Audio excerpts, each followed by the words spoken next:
고린토 신자들에게 보낸 첫째 서간 14장. 신령한 언어와 예언. 사랑을 추구하십시오.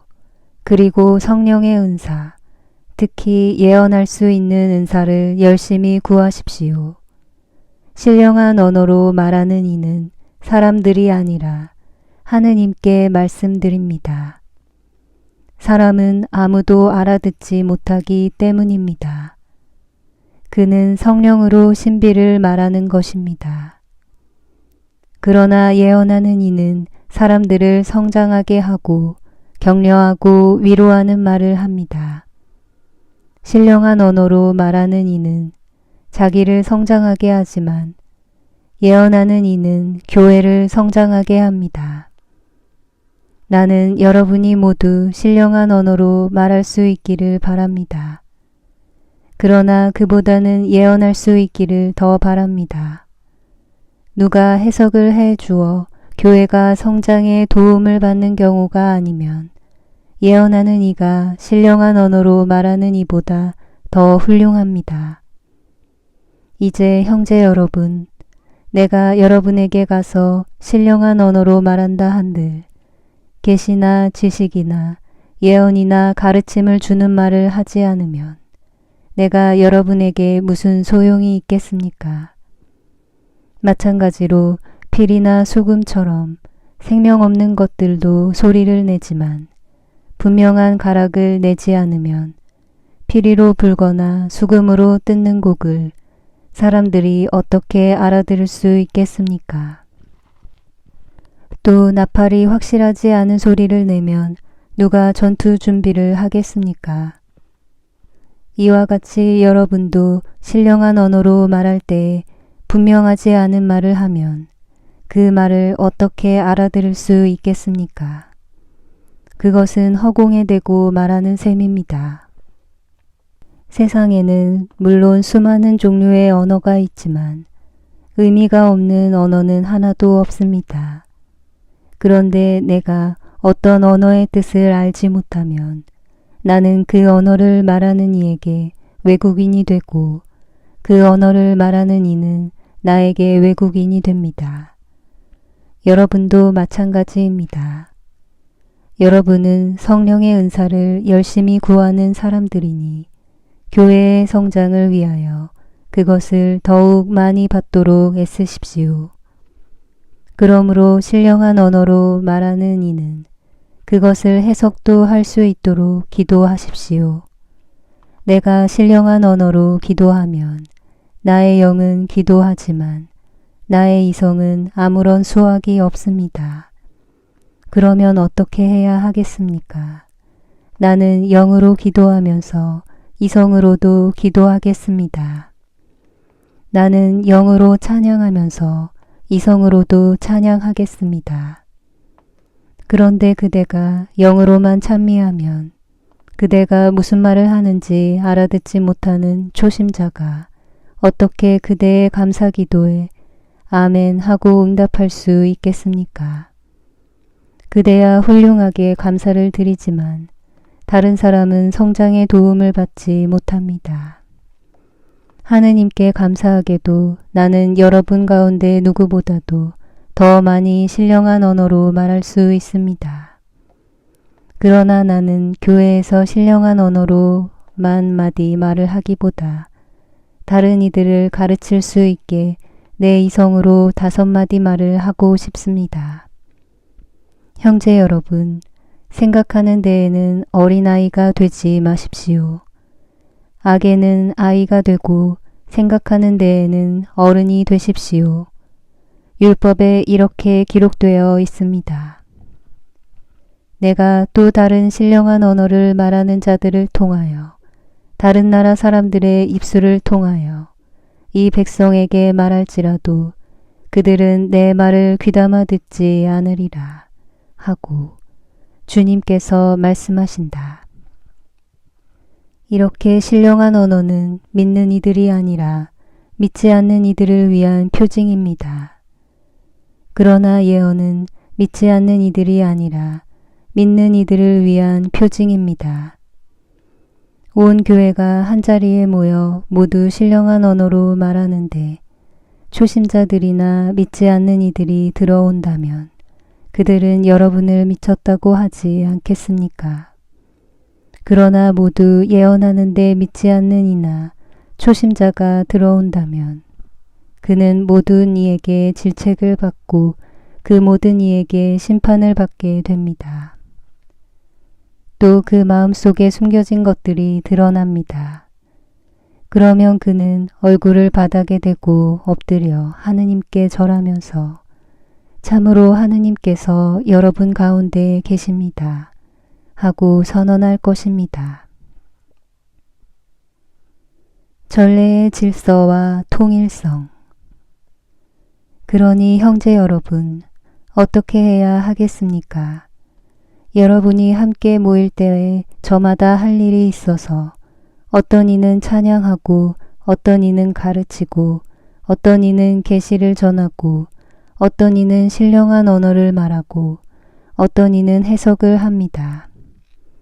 이 모든 것이 교회의 성장에 도움이 되어야 합니다. 누가 신령한 언어로 말할 때에는 한 번에 둘이나 많아야 셋이서 차례로 하고 또 한 사람이 해석을 해야 합니다. 그러나 해석하는 이가 없으면 그들은 교회 안에서 잠자코 혼자서 하느님께만 말해야 합니다. 예언자들은 둘이나 셋이 말하고 다른 이들은 그것을 식별하십시오. 그러나 그곳에 앉은 다른 이에게 계시가 내리면 먼저 말하던 사람은 잠자코 있어야 합니다. 이렇게 여러분 모두 한 사람씩 예언할 수 있습니다. 그러면 모든 사람이 배우고 또 모든 사람이 격려를 받게 됩니다. 예언자의 영은 예언자에게 복종해야 합니다. 하느님은 무질서의 하느님이 아니라 평화의 하느님이시기 때문입니다. 성도들의 모든 교회에서처럼 여자들은 교회 안에서 잠자코 있어야 합니다. 그들에게는 말하는 것이 허락되어 있지 않습니다. 율법에서도 말하듯이 여자들은 순종해야 합니다. 배우고 싶은 것이 있으면 집에서 남편에게 물어보십시오. 여자가 교회에서 말하는 것은 부끄러운 일입니다. 하느님의 말씀이 여러분에게서 나오기라도 하였습니까? 아니면 하느님의 말씀이 여러분에게만 내리기라도 하였습니까?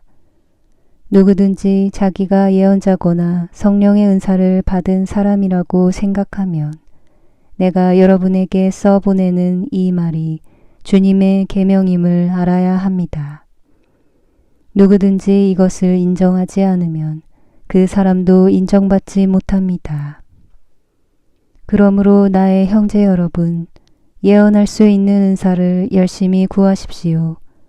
그리고 신령한 언어로 말하는 것을 막지 마십시오. 다만 모든 일이 품위 있고 질서 있게 이루어져야 합니다. 코린토 신자들에게 보낸 첫째 서간 15장. 그리스도의 부활. 형제 여러분, 내가 이미 전한 복음을 여러분에게 상기시키고자 합니다. 여러분은 이 복음을 받아들여 그 안에 굳건히 서 있습니다. 내가 여러분에게 전한 이 복음 말씀을 굳게 지킨다면, 또 여러분이 헛되이 믿게 된 것이 아니라면 여러분은 이 복음으로 구원을 받습니다. 나도 전해 받았고 여러분에게 무엇보다 먼저 전해준 복음은 이렇습니다. 곧 그리스도께서는 성경 말씀대로 우리의 죄 때문에 돌아가시고 묻히셨으며 성경 말씀대로 사흘날에 되살아나시어 케파에게 또 이어서 12 사도에게 나타나셨습니다. 그 다음에는 한 번에 500명이 넘는 형제들에게 나타나셨는데 그 가운데 더러는 이미 세상을 떠났지만 대부분은 아직도 살아 있습니다. 그 다음에는 야고보에게 또 이어서 다른 모든 사도에게 나타나셨습니다. 맨 마지막으로는 칠삭둥이 같은 나에게도 나타나셨습니다. 사실 나는 사도들 가운데 가장 보잘것없는 자로서 사도라고 불릴 자격조차 없는 몸입니다. 하느님의 교회를 박해하였기 때문입니다. 그러나 하느님의 은총으로 지금의 내가 되었습니다. 하느님께서 나에게 베푸신 은총은 헛되지 않았습니다. 나는 그들 가운데 누구보다도 애를 많이 썼습니다. 그러나 그것은 내가 아니라 나와 함께 있는 하느님의 은총이 한 것입니다. 그리하여 나나 그들이나 우리 모두 이렇게 선포하고 있으며 여러분도 이렇게 믿게 되었습니다. 죽은 이들의 부활. 그리스도께서 죽은 이들 가운데에서 되살아나셨다고 우리가 이렇게 선포하는데 여러분 가운데 어떤 사람들은 어째서 죽은 이들의 부활이 없다고 말합니까? 죽은 이들의 부활이 없다면 그리스도께서도 되살아나지 않으셨을 것입니다. 그리스도께서 되살아나지 않으셨다면 우리의 복음 선포도 헛되고 여러분의 믿음도 헛됩니다. 우리는 또 하느님의 거짓 증인으로 드러날 것입니다. 죽은 이들이 정말로 되살아나지 않는다면 하느님께서 그리스도를 되살리지 않으셨을 터인데도 하느님께서 그리스도를 되살리셨다고 우리가 하느님을 거슬러 증언한 셈이기 때문입니다. 죽은 이들이 되살아나지 않는다면 그리스도께서도 되살아나지 않으셨을 것입니다. 그리스도께서 되살아나지 않으셨다면 여러분의 믿음은 덧없고 여러분 자신은 아직도 여러분이 지은 죄 안에 있을 것입니다.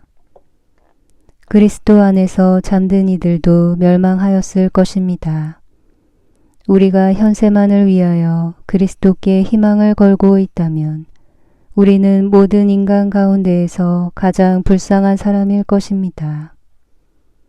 그러나 이제 그리스도께서는 죽은 이들 가운데에서 되살아나셨습니다.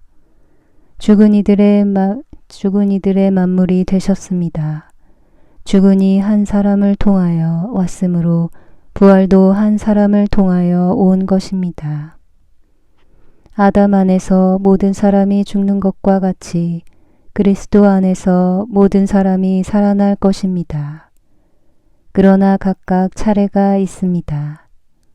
만물은 그리스도이십니다.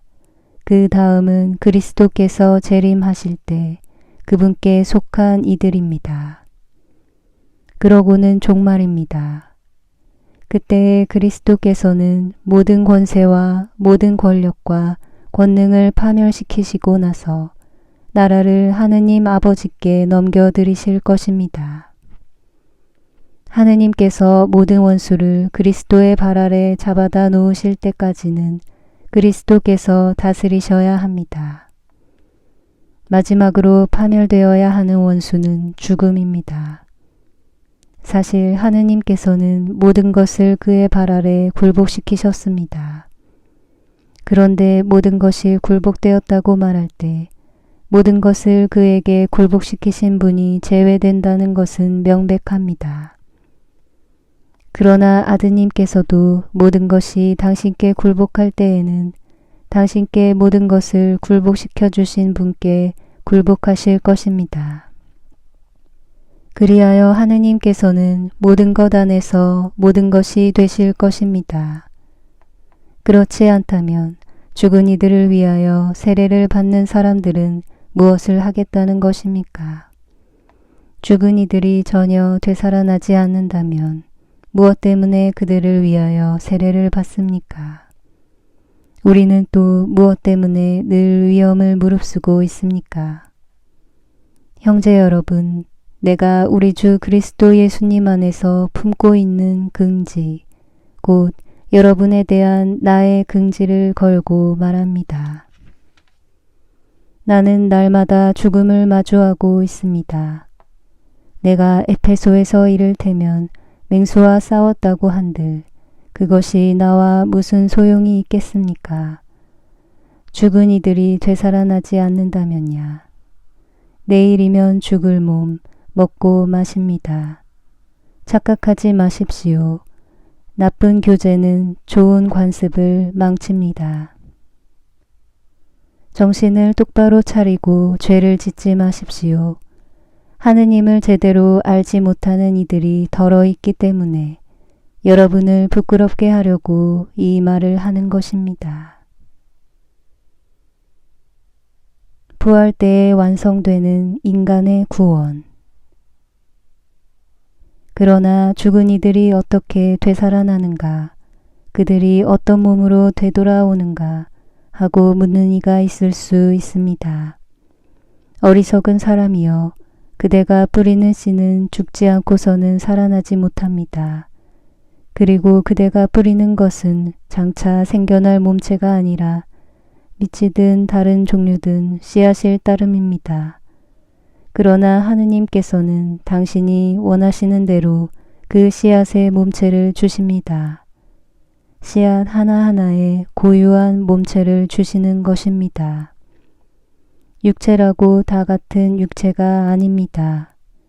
사람의 육체가 다르고 집짐승의 육체가 다르고 날짐승의 육체가 다르고 물고기의 육체가 다릅니다. 하늘에 속한 몸체들도 있고 땅에 속한 몸체들도 있습니다. 그러나 하늘에 속한 몸체들의 광채가 다르고 땅에 속한 몸체들의 광채가 다릅니다. 해의 광채가 다르고 달의 광채가 다르고 별들의 광채가 다릅니다. 별들은 또 그 광채로 서로 구별됩니다. 죽은 이들의 부활도 이와 같습니다. 썩어 없어질 것으로 묻히지만 썩지 않는 것으로 되살아납니다.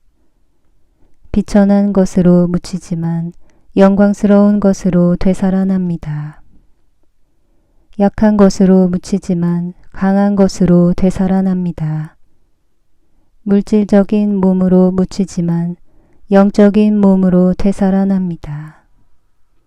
물질적인 몸이 있으면 영적인 몸도 있습니다. 성경에도 이렇게 기록되어 있습니다.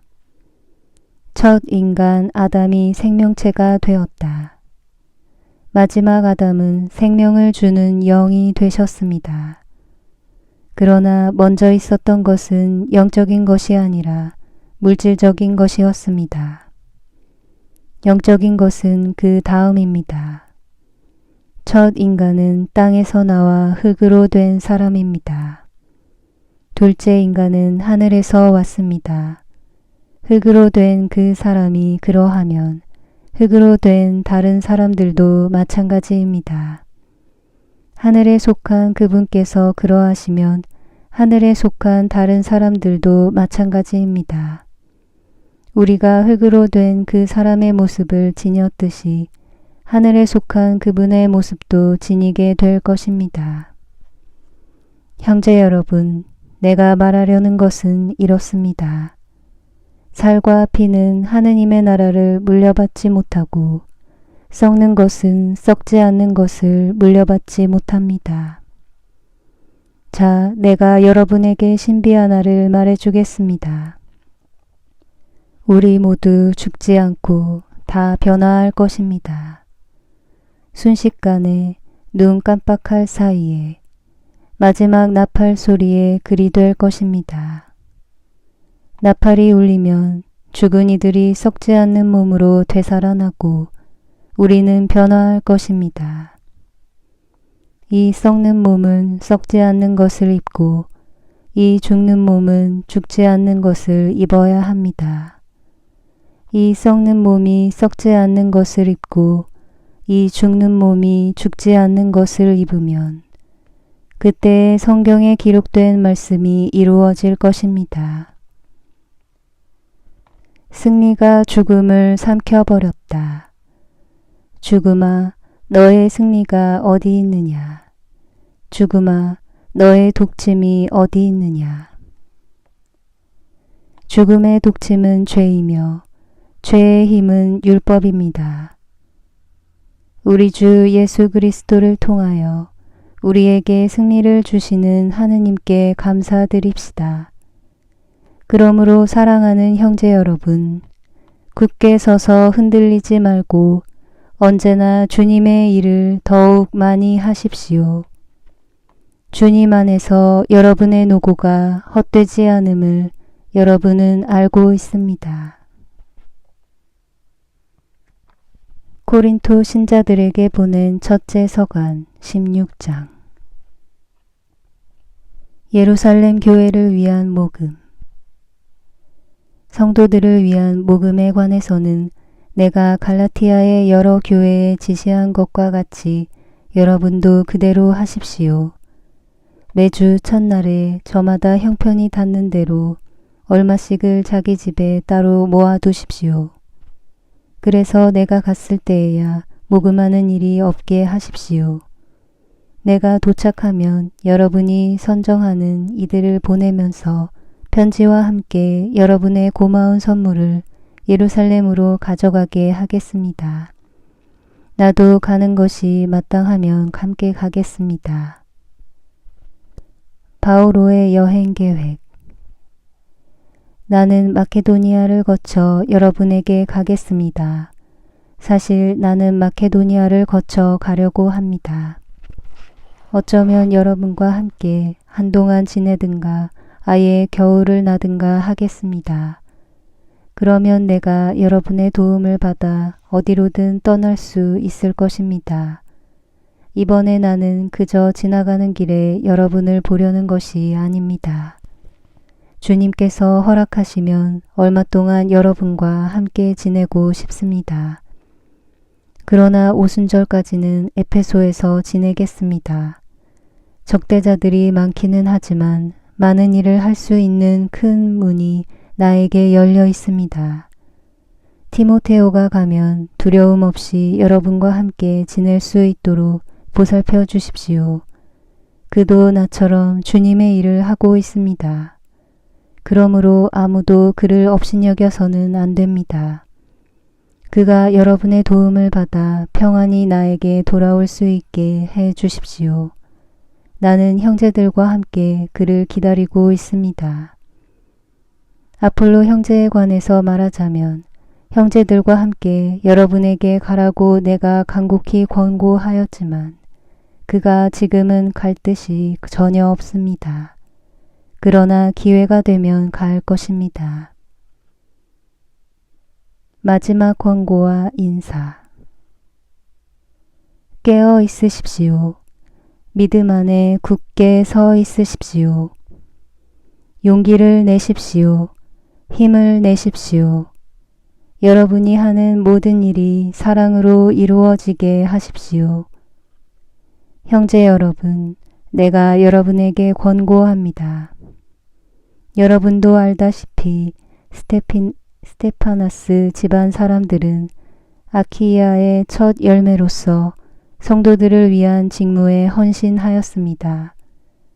여러분도 그러한 사람들에게 또 그들과 함께 일하고 애쓰는 모든 이에게 순종하십시오.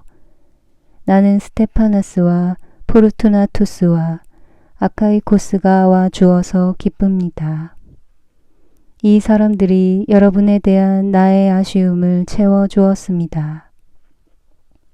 나와 여러분에게 생기를 불어넣어 주었습니다.